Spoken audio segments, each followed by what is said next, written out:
Hello दोस्तों, एक बार फिर से स्वागत है आपका हमारे यूट्यूब चैनल में देवभूमि एजुकेशन पॉइंट में आपका स्वागत है दोस्तों। इससे पहले मैंने ये वीडियो को लाइव किया था, तो जहाँ पर मुझे बहुत सारी प्रॉब्लम देखने को मिली दोस्तों। टेक्निकल इश्यू वहाँ पर इतने आए और नेटवर्क के इशू, साथ ही साथ नेटवर्क के इशू, सारी प्रॉब्लम आज ही के आज होनी थी वहाँ पर को।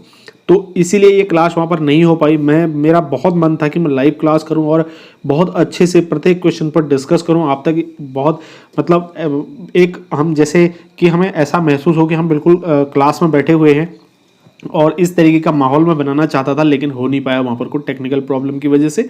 इसके लिए माफ़ी चाहता हूँ। इसीलिए मेरा जो मन था वो अब कुछ नहीं कह सकता इससे ज़्यादा। बस हम स्टार्ट करते हैं आज का वीडियो। इस वीडियो में मैं वही क्वेश्चन आपसे डिस्कस करूँगा, इसको आप डिटेल में देख लीजिएगा, ठीक है। चलिए, फर्स्ट क्वेश्चन है, यदि किसी विलयन का pH 2 है तो वो क्या होगा दोस्तों, ठीक है।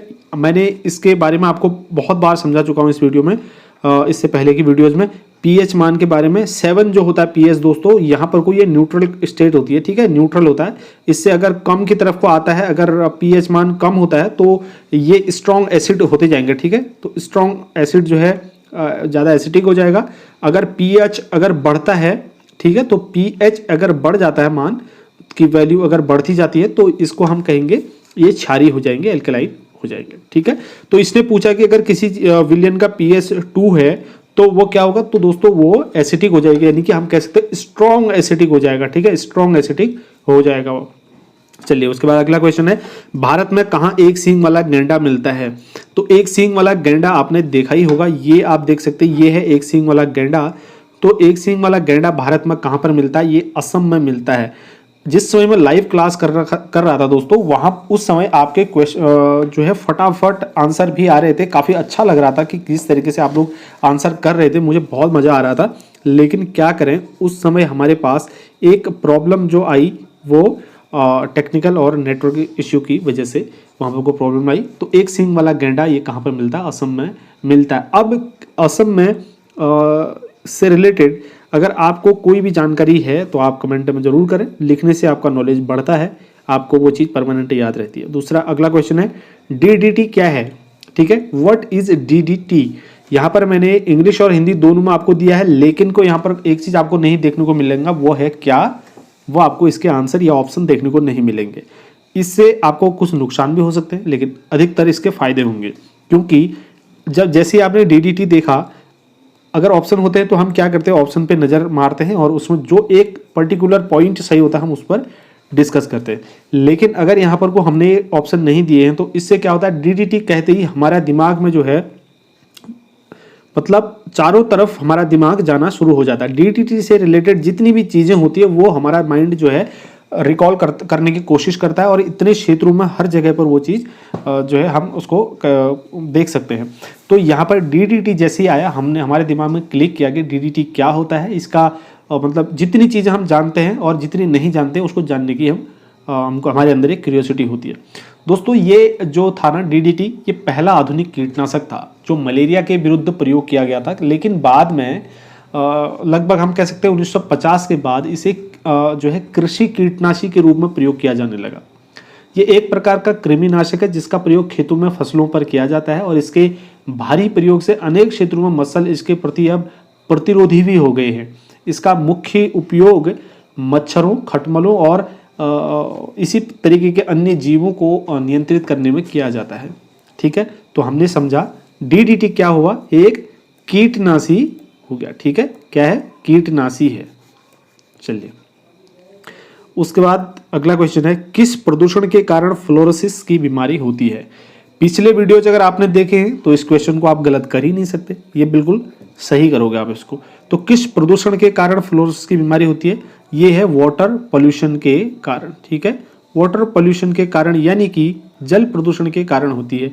अब भैया जल प्रदूषण कैसे होता है, ये जो फ्लोराइड की मात्रा होती है अगर वो जल में बढ़ जाती है, ठीक है, जल में अगर फ्लोराइड की मात्रा बढ़ जाती है तो उससे क्या हो जाता है, वाटर जो है ये फ्लोरोसिस की बीमारी होती है, ठीक है। तो हम कह सकते हैं ये किसकी वजह से होती है, ये वाटर पोल्यूशन की वजह से होती है। चलिए, हाँ, इसमें एक चीज़ समझ सकते हैं फ्लोरोसिस जो है फ्लोराइड, फ्लोरीन या फिर हाइड्रोफ्लोरिक एसिड के ज़्यादा मात्रा में जल में प्रवेश करने या फिर शरीर में प्रवेश करने के कारण होती है। तो डिटेल में इतना जानना इसके लिए ज़रूरी था और इससे पहले मैं इसको डिटेल में डिस्कस कर भी चुका हूँ। अगला है औद्योगिकरण का पर्यावरण पर क्या प्रभाव पड़ता है। दोस्तों, औद्योगिकरण का पर्यावरण पर क्या प्रभाव पड़ेगा? वैसे तो अच्छी बात है, जब औद्योगिकरण होता है तो इससे बहुत सारे फायदे होते हैं, लेकिन इसके जो नुकसान होते हैं ना, सबसे ज़्यादा वो हमारे पर्यावरण को झेलने को मिलते हैं। ठीक है, एनवायरनमेंट को झेलने पड़ते हैं दोस्तों। लेकिन इसमें हमको सुधार करना पड़ेगा और इसके लिए जैसे चिमनियाँ होती हैं ना, फैक्ट्रियाँ होती हैं, उसकी चिमनियों के ऊपर से जो धुआं निकलता है वो एयर पोल्यूशन फैलाता है। ठीक है, बड़े बड़े उद्योग हैं, वहाँ से निकलने वाला कचरा होता है, अवशिष्ट पदार्थ जो होते हैं उसको सीधे नदी में प्रवाहित कर दिया जाता है। इससे वाटर पोल्यूशन हो गया। ठीक है, उसी तरीके से साउंड पोल्यूशन भी होता है। इनसे मशीनों, कल कारखानों से जो आवाज़ें निकलती हैं या किसी अन्य प्रकार की जो ध्वनि प्रोड्यूस करने वाले यंत्र होते हैं उनसे, यानी कि तो औद्योगिकरण का पर्यावरण पर प्रभाव पड़ता है। इससे हमारा वाटर पोल्यूशन भी हो रहा है। ठीक है, वाटर पोल्यूशन भी हो रहा है और उसके बाद इससे जल प्रदूषण भी हो रहा है, वायु प्रदूषण भी हो रहा है, एयर पोल्यूशन। ठीक है, और इससे साउंड पोल्यूशन भी हो रहा है। ठीक है, तो हम कह सकते हैं कि औद्योगिकरण का प्रभाव जो है किस पर पड़ता है, ये तीनों चीज़ों पर औद्योगिकरण का प्रभाव पड़ता है। यानी कि सीधे तरीके से कहें तो इससे पर्यावरण को बहुत अधिक मात्रा में नुकसान होता है या फिर हार्मफुल होता है। अगला है सामाजिक पर्यावरण के समाजशास्त्री हैं। सामाजिक पर्यावरण के समाजशास्त्री दोस्तों डॉक्टर राधा कमल मुखर्जी हैं। ठीक है, कौन है? डॉक्टर राधा कमल मुखर्जी। ठीक है, डॉक्टर राधा कमल मुखर्जी दोस्तों, इनका जन्म हुआ था 7 दिसंबर 1889 को। 7 दिसंबर 1889 को इनका जन्म हुआ था और इनकी जो डेथ हुई थी 24 अगस्त 1968 को इनकी मृत्यु हो गई थी। ठीक है, 24 अगस्त 1968 को इनकी मृत्यु हुई दोस्तों। ये जो है आधुनिक भारत के प्रसिद्ध चिंतक और समाज विज्ञानी थे। ठीक है, और लखनऊ विश्वविद्यालय के अर्थशास्त्र और समाजशास्त्र के प्राध्यापक और कुलपति भी ये रहे हुए हैं और इन्होंने भारत की स्वतंत्रता संग्राम में भी महत्वपूर्ण भूमिका निभाई है। इनकी 2 बुक हैं। ठीक है, इनकी 2 बुक हैं। उन बुकों में से पहली बुक जो थी वो था the fundamentals of Indian economics. ठीक है, the fundamentals of Indian economics. The fundamentals of Indian economics इनकी एक बुक थी और दूसरी बुक है इनकी the culture and the art of India. ठीक है, the culture and the art of India. ठीक है, तो ये 2 बुक है इनकी। इनका नाम डॉक्टर राधा कमल मुखर्जी है। ठीक है, डॉक्टर राधा कमल मुखर्जी। ठीक है, इनका नाम है डॉक्टर राधा कमल मुखर्जी। दोस्तों, इतनी चीज़ें यहाँ से इंपॉर्टेंट आपने जान ली। उसके बाद अगला है पर्यावरण एवं प्रदूषण नियंत्रण कानून का उद्देश्य क्या है। दोस्तों, पर्यावरण एवं प्रदूषण नियंत्रण कानून का उद्देश्य, दोस्तों देखिए, पर्यावरण की जो है यहाँ पर स्वच्छ पर्यावरण की स्थापना करना इसका मुख्य उद्देश्य माना जा सकता है, लेकिन यहाँ पर और भी इसके उद्देश्य हैं, हम यहाँ पर उनको समझते हैं। दोस्तों, भारत में पर्यावरण कानून का इतिहास लगभग हम कह सकते हैं कि 125 वर्ष पुराना है। पहला कानून सन 1800 लगभग 1894 में पास हुआ था, जिसमें वायु प्रदूषण नियंत्रणकारी कानून बनाए गए थे। वर्तमान समय में पर्यावरण संरक्षण एक जटिल समस्या और संपूर्ण विश्व के लिए एक चुनौती है, ये हम सभी जानते हैं। आज का बढ़ता हुआ प्रदूषण संपूर्ण मानव जाति के लिए एक अभिशाप बन गया है। दोस्तों, मानव के अतिरिक्त वन और वन्य जीव प्रदूषण से जो है सारे जीव, चाहे वन्य जीव हैं या मानव है, कोई भी चीज़ है, वो त्रस्त हैं। बहुत ज़्यादा इसका नुकसान उठाना पड़ रहा है। इसी कारण संविधान में पर्यावरण संरक्षण पर विशेष बल दिया जा रहा है और इस समस्या से निपटने के लिए समय समय पर कानून भी बनाए गए हैं। दोस्तों, ये कानून पर्यावरण को क्षति पहुंचाने वाले व्यक्ति को दंडित करता है। ठीक है, इस कानून के जरिए पर्यावरण को जो व्यक्ति क्षति पहुंचाते हैं उनको दंडित किया जाता है। ये कानून पीड़ित को क्षतिपूर्ति भी दिलवाता है। ये कानून व्यक्ति की पर्यावरण पर दबाव बढ़ाने से वर्जित करता है व्यक्ति को, ठीक है। और ये कानून पर्यावरण संरक्षण नीति को कार्य रूप में परिमित करता है और ये कानून विकास नीति को भी कार्य के रूप में परिणित करता है, ठीक है। इतनी चीज़ें इस कानून के अंतर्गत आती हैं। अगर इसके मेन ऑब्जेक्टिव या एम की बात करेंगे तो दोस्तों स्वच्छ पर्यावरण की स्थापना करना इस कानून का उद्देश्य था, ठीक है। स्वच्छ पर्यावरण की स्थापना करना। चलिए उसके बाद अगला है क्षेत्र भ्रमण विधि का उदाहरण है, ठीक है। तो क्षेत्र भ्रमण विधि का उदाहरण क्या है दोस्तों? देखिए क्षेत्र भ्रमण विधि में क्या होता है, इसको मैंने पिछले वीडियो में भी डिस्कस किया था। क्षेत्र भ्रमण विधि यानी कि फील्ड ट्रिप मेथड जो होता है, इसमें अपने छात्रों को, विद्यार्थियों को किसी स्थान पर लेके जाया जाता है। वहाँ पर उनको मतलब भ्रमण के लिए, जैसे कि हम समझ सकते हैं ना, फील्ड ट्रिप, कोई ट्रिप में ले जाएंगे, वहाँ पर वो क्या करते हैं, खुद का अनुभव प्राप्त करते हैं। किसी भी चीज़ को करने के लिए वो खुद उसका आकलन करते हैं, खुद उस कार्य को करते हैं, देखते हैं उसको लाइव और उसका एक जो है स्व अनुभव प्राप्त करते हैं। तो ये किस विधि का उदाहरण है, आप इसको कमेंट करके बताएंगे। लाइव वीडियो में आप लोगों के कमेंट आए भी थे, जो ऑफलाइन वीडियो देख रहे हैं आप लोगों को भी कमेंट करना है यहाँ पर को।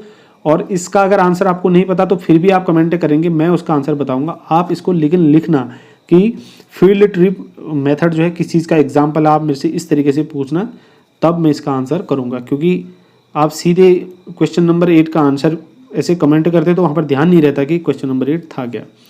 अगला है पर्यावरण शब्द ... से लिया गया है, ठीक है। तो पर्यावरण शब्द जो है ये संस्कृत का शब्द है दोस्तों, ठीक है। पर्यावरण शब्द क्या है, संस्कृत का शब्द है। परि मतलब क्या होता है, बाहरी, ठीक है।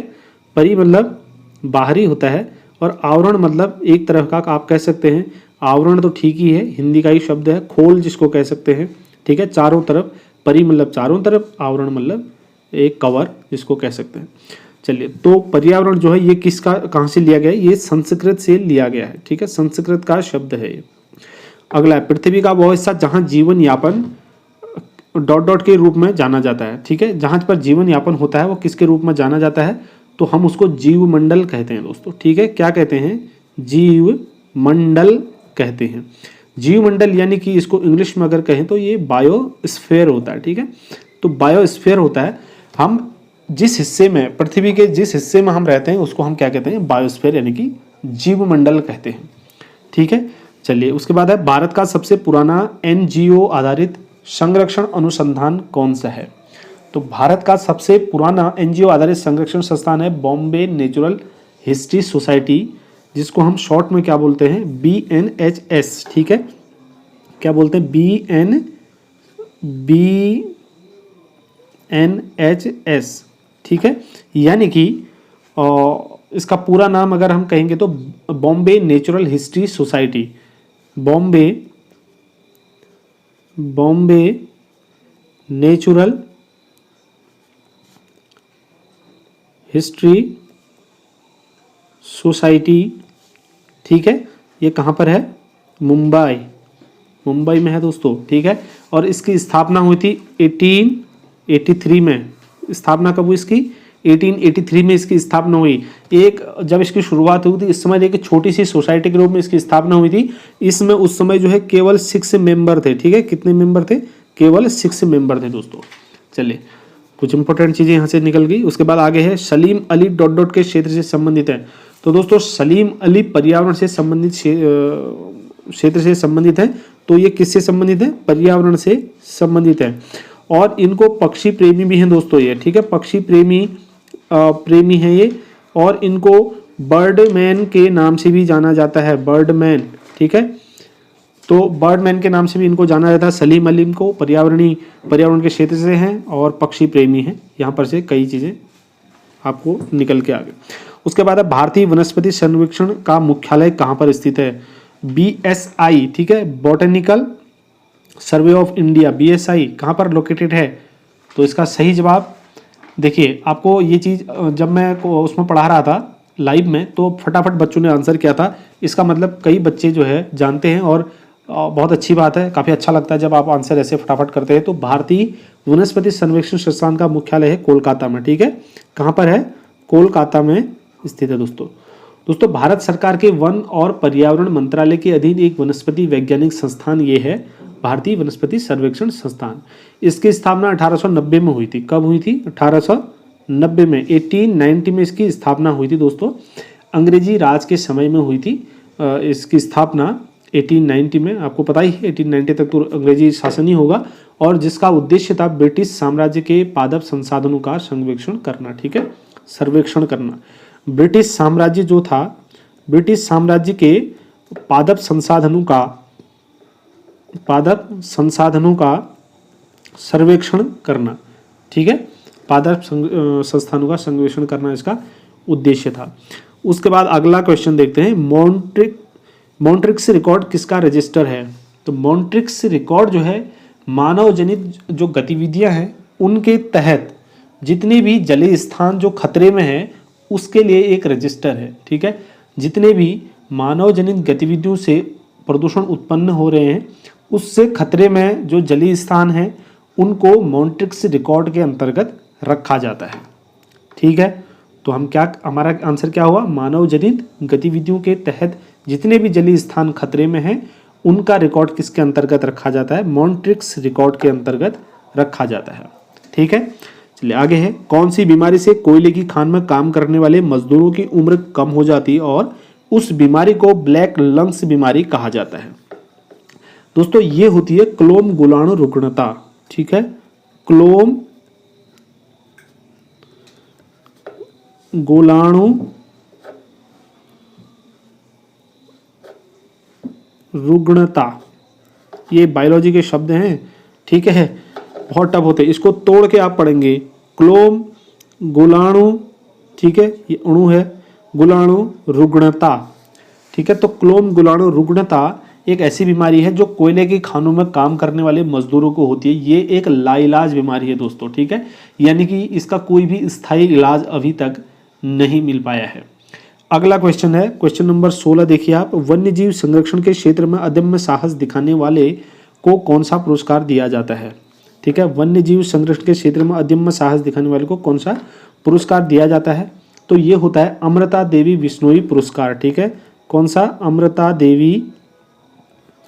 अमृता देवी बिश्नोई पुरस्कार होता है दोस्तों ये।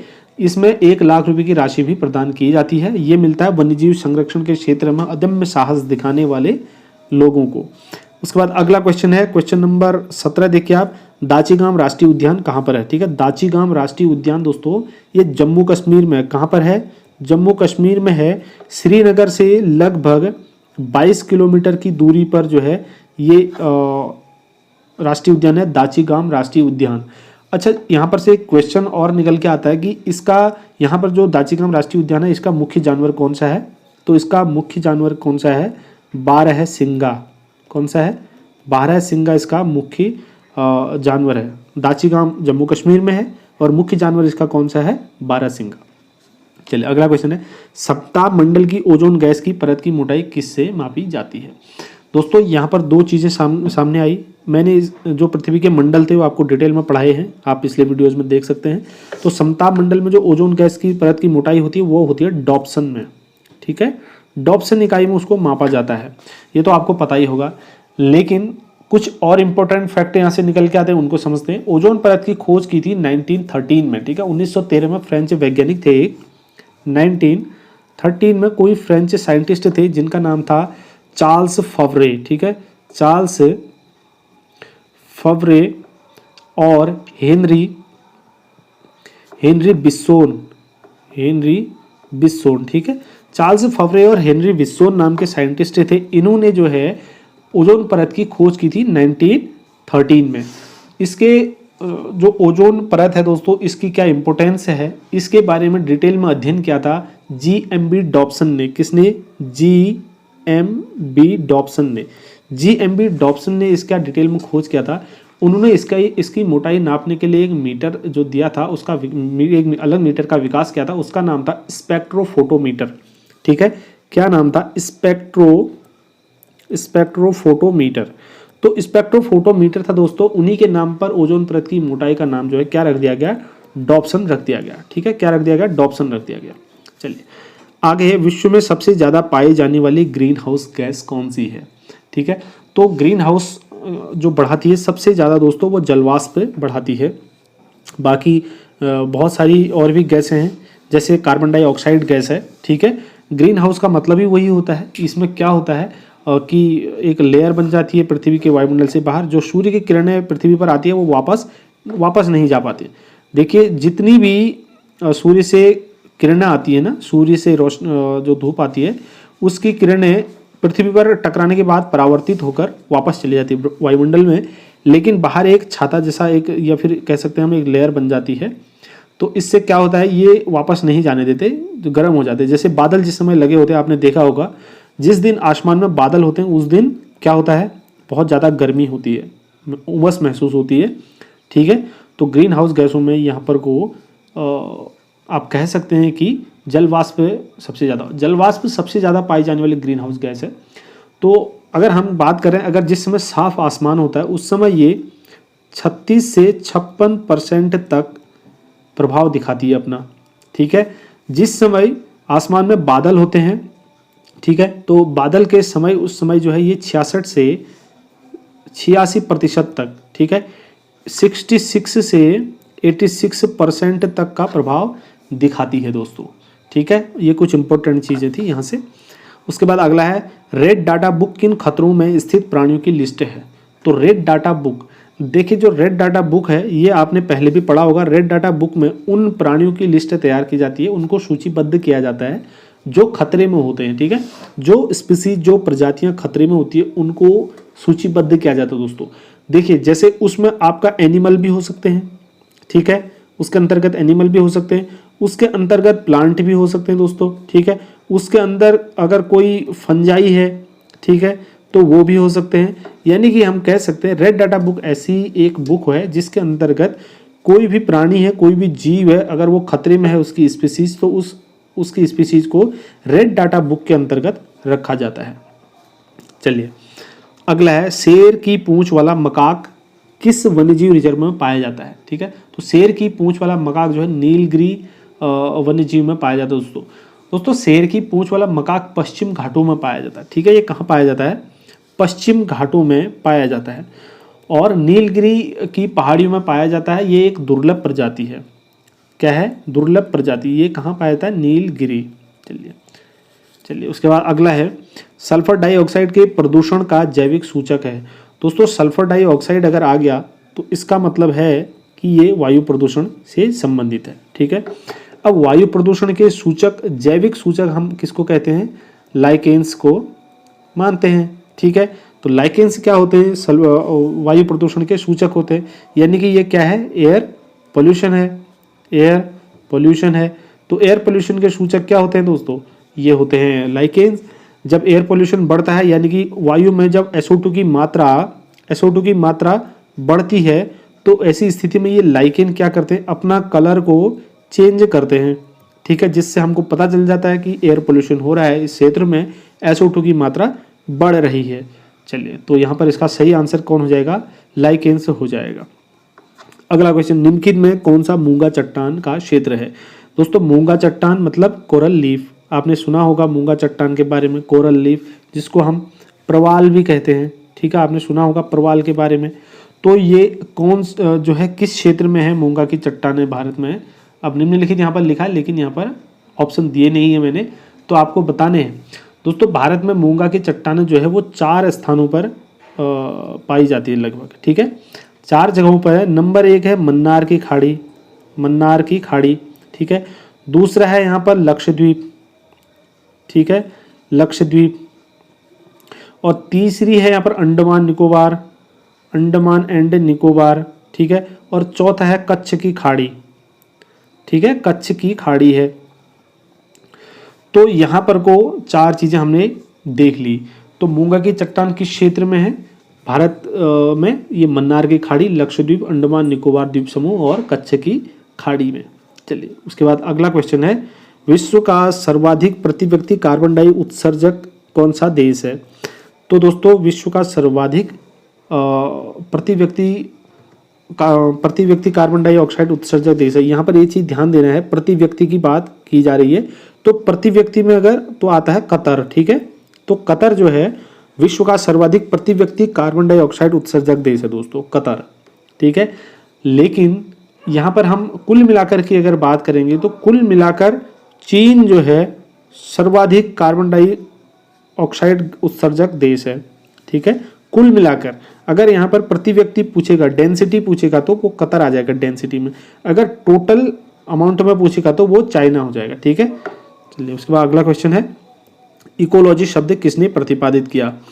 दोस्तों इकोलॉजी शब्द किसने प्रतिपादित किया था, अर्नेस्ट हैकेल ने प्रतिपादित किया था। इकोलॉजी या फिर पारिस्थितिकी विज्ञान जिसे कहते हैं हम, तो ये एक पर्यावरण का अध्ययन करने वाला एक शाखा है, जिसका मैंने आपको थोड़ा सा इसके बारे में कई बार पहले भी बताया है, और इसका एक नेक्स्ट वीडियो हम बनाने वाले हैं, तो किसी वजह से नहीं बना पाए। चलिए उसके बाद ये बात बाद में, लेकिन अभी फ़िलहाल जो है इकोलॉजी अर्नेस्ट हैकेल ने इसका किया था, कब, 1866 में इसकी स्थापना की थी अर्नेस्ट हैकेल ने। चलिए उसके बाद अगला क्वेश्चन है, इकोटोन में जो प्रजातियां प्रचुर मात्रा में पाई जाती हैं क्या कहलाती हैं। इकोटोन क्या होता है, सबसे पहले इसको समझना है। इसको समझने के लिए आपको मेरा पिछला वीडियो देखना पड़ेगा, ठीक है। तो प्रीवियस वीडियो आपको देखना पड़ेगा। अगर आप मुझसे जुड़े हैं हमारे चैनल से तो आपको इकोटोन पता होगा, बिल्कुल पता होगा आपको, क्योंकि आपने पिछले वीडियो में देखा होगा, मैंने पूरा डिटेल में इकोटोन को समझाया था, ठीक है। चलिए फिर भी एक मोटा मोटा बता देते हैं दोस्तों। इकोटोन वो होता है ना, दो बायोमों के बीच संक्रमणकालीन जो क्षेत्र होता है उसको हम इकोटोन कहते हैं, ठीक है। इकोटोन में प्रचुर मात्रा में पाई जाने वाली प्रजातियों को हम बोलते हैं एज प्रजातियां, ठीक है, एज प्रजातियां, EADG एज स्पीसीज, ठीक है, एज प्रजातियां कहते हैं। समझ में आया। इकोलॉजी इकोटोन में जो मुख्य प्रजातियां पाई जाती हैं। उसके बाद अगला क्वेश्चन है, साइबेरियन सारस किस नेशनल पार्क में आता है। देखिए जो साइबेरियन सारस है, सबसे पहले ये साइबेरिया का मूल प्राणी है, साइबेरियन सारस, ठीक है। तो ये किस पार्क में आता है दोस्तों, इनका एक पीरियड होता है, ठीक है। तो जिस समय मौसम के अनुसार जो है ये मूव करते हैं। गर्मियों में जैसे कुछ प्राणी ऐसे होते हैं, जैसे आपने देखा होगा, आप जिस भी क्षेत्र में रहते हैं, अगर जिस समय गर्मियाँ होती है उस समय कुछ नए नए पक्षियाँ वहाँ पर आ जाते हैं और सर्दियों के टाइम पे वहाँ से चले जाते हैं, ठीक है। तो उसी तरीके से ये भी आते हैं जब मौसम परिवर्तन होता है, तो जब ये वहाँ पर अनुकूलन नहीं कर पाते हैं तो ये यहाँ आ जाते हैं। तो किस नेशनल पार्क में आते हैं ये आपको बताना है, ठीक है। तो दोस्तों साइबेरियन सारस जो है एक खतरे में ये प्रजाति है काफ़ी, तो हम इसको भी समझेंगे आगे। तो ये आती है केवलादेव नेशनल पार्क में, ठीक है। कहाँ पर आती है, केवलादेव नेशनल पार्क में, ठीक है। केवलादेव नेशनल पार्क में आती है। अब हम समझते हैं केवलादेव नेशनल पार्क है कहाँ पर, ठीक है। तो ये कहाँ पर है दोस्तों, राजस्थान में है। केवलादेव नेशनल पार्क कहाँ पर है, राजस्थान में है। इसका क्षेत्रफल कितना है, 18.73 स्क्वायर किलोमीटर, ठीक है। कितना है, 28.73 स्क्वायर किलोमीटर इसका क्षेत्रफल है, एरिया है इसका। और इसकी स्थापना कब हुई ये भी इंपॉर्टेंट है, 1982 में इसकी स्थापना हुई, ठीक है। किसकी, केवलादेव नेशनल पार्क की। और इसको यूनेस्को के द्वारा विश्व धरोहर में शामिल भी कर लिया गया है, ठीक है। यूनेस्को द्वारा इसको विश्व धरोहर में शामिल भी कर लिया गया है दोस्तों। और जो साइबेरियन सारस है ये एक खतरे में पड़ी हुई प्रजाति है, इसकी स्पीसीज जो है काफ़ी खतरे में इस समय है, ठीक है। चलिए उसके बाद अगला क्वेश्चन है, सेल के कितने प्रकार होते हैं, ठीक है। सेल जो होते हैं आपने सुना होगा सेलों के बारे में, चट्टान जिसको कह सकते हैं आप, तो ये रॉक्स, ठीक है। तो ये कितने प्रकार के होते हैं दोस्तों, ये 3 प्रकार के होते हैं, ठीक है। 3 प्रकार के होते हैं। नंबर 1 आता है आग्नेय शैल, आपने सुना होगा आग्नेय शैल। और दूसरे होते हैं अवसादी शैल, आग्नेय शैल, अवसादी शैल। और तीसरे होते हैं रूपांतरित, या फिर इसको आप कायांतरित भी आपने सुना होगा, कायांतरित, रूपांतरित या कायांतरित शैल। तो 3 प्रकार के हो गए, आग्नेय शैल, अवसादी शैल, रूपांतरित या कायांतरित शैल। अब इन तीनों के बारे में बताऊंगा, वीडियो हो जाएगा बहुत लंबा, तो इसीलिए इस पर अगर आपको ज़रूरत होगी तो इसके लिए एक डिटेल वीडियो हम बना देंगे दूसरा, ठीक है, जिसमें आपको डिटेल में ये समझा दिया जाएगा। उसके बाद अगला क्वेश्चन देखते हैं, भारत में सबसे ज़्यादा टाइगर रिजर्व किस प्रदेश में है? तो दोस्तों भारत में सबसे ज़्यादा टाइगर रिजर्व है मध्य प्रदेश में, ठीक है, मध्य प्रदेश में भारत के सबसे ज़्यादा टाइगर रिजर्व हैं, एमपी में। और यहीं पर भारत के सर्वाधिक वन्यजीव अभ्यारण्य भी हैं और नेशनल पार्क भी हैं, ठीक है। सबसे ज़्यादा यहाँ पर को टाइगर रिजर्व भी मध्य प्रदेश में है और सबसे ज़्यादा नेशनल पार्क भी कहाँ पर हैं? मध्य प्रदेश में ही है, ठीक है। चलिए इसका अगला क्वेश्चन है, चलिए मध्य प्रदेश की राजधानी कहाँ पर है? आपको पता है मध्य प्रदेश की कैपिटल कहाँ है दोस्तों? जैसे भी कोई नाम आते हैं ना इस तरह के, जैसे मध्य प्रदेश आ गया, कहीं पर उत्तर प्रदेश आ गया, कहीं पर आसाम, कहीं पर बंगाल, कहीं पर कुछ भी, तो एक चीज़ आपको मैं ये बता देता हूँ, इसी बहाने जब एक क्वेश्चन आप पढ़ते हैं तो उसमें कुछ ऐसी चीज़ें आती है तो उसके कैपिटल के बारे में ज़रूर सोच लीजिए, ठीक है। 3 चीज़ें सोचना बहुत ज़रूरी है। जैसे मध्य प्रदेश की आपने कैपिटल नंबर 1, नंबर 2 आपको यहाँ के सीएम कौन है, नंबर 3 इसके गवर्नर कौन है, ठीक है, गवर्नर। ये 3 चीज़ें आपको पता हो जानी चाहिए। जैसे कि मध्य प्रदेश आया, जैसे हमने मध्य प्रदेश बोला यहाँ पर को, तो मध्य प्रदेश की कैपिटल, वहाँ के सीएम और वहाँ के गवर्नर यानी कि राज्यपाल, 3 चीज़ें आप जो है इसको अपने दिमाग में क्लिक कर लीजिए और इसका आप मुझे बताएंगे, ठीक है, इसका कमेंट करके आप मुझे बताएंगे तीनों के, एमपी के कैपिटल बताएंगे, एमपी का सीएम और एमपी के गवर्नमेंट वर्तमान समय में कौन है। चलिए ये आपके लिए होमवर्क है आज के लिए। अगला लास्ट क्वेश्चन है, राष्ट्रीय हरित प्राधिकरण के पहले अध्यक्ष कौन थे? तो राष्ट्रीय हरित प्राधिकरण यानी कि एनजीटी, नेशनल ग्रीन अथॉरिटी के पहले अध्यक्ष कौन थे? ठीक है दोस्तों, सबसे पहले समझते एनजीटी। एनजीटी की स्थापना हुई थी 2010 में, ठीक है। कब हुई थी? 2010 में हुई थी। और इसके पहले जस्टिस थे लोकेश्वर सिंह, ठीक है, सॉरी जस्टिस कह रहा हूं मैं, इसके अध्यक्ष थे, ठीक है। इसके अध्यक्ष कौन थे? जस्टिस लोकेश्वर सिंह, ठीक है, लोकेश्वर सिंह, जस्टिस लोकेश्वर सिंह, ठीक है। तो जस्टिस लोकेश्वर सिंह इसके पहले अध्यक्ष थे। चलिए ये क्वेश्चन हुए 30 के 30। मैंने ये क्वेश्चन लाइव पढ़ाने की कोशिश भी की थी लेकिन वहां पर को नेटवर्क प्रॉब्लम की वजह से नहीं कर पाया, इसके लिए मैं माफ़ी चाहता हूँ। इस वीडियो को दोबारा से बनाने की ज़रूरत ही इसीलिए पड़ी ताकि वहाँ पर क्लियर नहीं हो पाए, यहाँ पर आपको हो जाए। अगर आप ऐसे ही प्रश्न को पढ़ना चाहते हैं, ये हमारी वेबसाइट है, यहाँ पर क्लिक करेंगे आपको डिस्क्रिप्शन में लिंक मिल जाएगा, तो यहाँ से आप ज्वाइन कर लेंगे। टेलीग्राम पे हमारा ग्रुप है, इस टेलीग्राम ग्रुप को ज्वाइन कर लीजिए, जहाँ पर आपको ये PDF भी मिल जाएगी, इसके साथ ही साथ दुनिया भर की PDFs, एजुकेशनल मटेरियल, और आपको किसी पे अगर कोई डाउट है तो वहाँ पर आप अपने डाउट भी क्लियर कर सकते हैं बाकी लोगों से या फिर हमसे पूछ के। यूट्यूब पर आप हैं हमारे साथ, सब्सक्राइब कर लीजिए चैनल को, और फेसबुक पेज पर हमें ज्वाइन कर लीजिए दोस्तों। फेसबुक पेज हमारा है, अगर आप फेसबुक यूज़ करते हैं तो वहाँ पर हमको लाइक कर लीजिए, हमारे पेज को फॉलो कर लीजिए, हमको वहाँ पर हमसे ज्वाइन हो जाए। इंस्टाग्राम पर हमको फॉलो कर लीजिए, इंस्टाग्राम चलाते हैं। वेबसाइट के बारे में बता दिया, ईमेल आप कर सकते हैं किसी भी वजह से। अगर आप ट्विटर भी यूज़ करते हैं तो ट्विटर पर भी हमारा चैनल है, तो वहाँ पर आप हमको ट्विटर पर भी फॉलो कर लीजिए दोस्तों, ठीक है। इस वीडियो में इतना ही है, मिलेंगे अब अगले वीडियो में, तब तक के लिए ढेर सारी शुभकामनाएं। एग्जाम नज़दीक है, खूब परीक्षाएं कीजिए। ऑल द बेस्ट आप सभी लोगों को। धन्यवाद इस वीडियो में मेरे साथ बने रहने के लिए।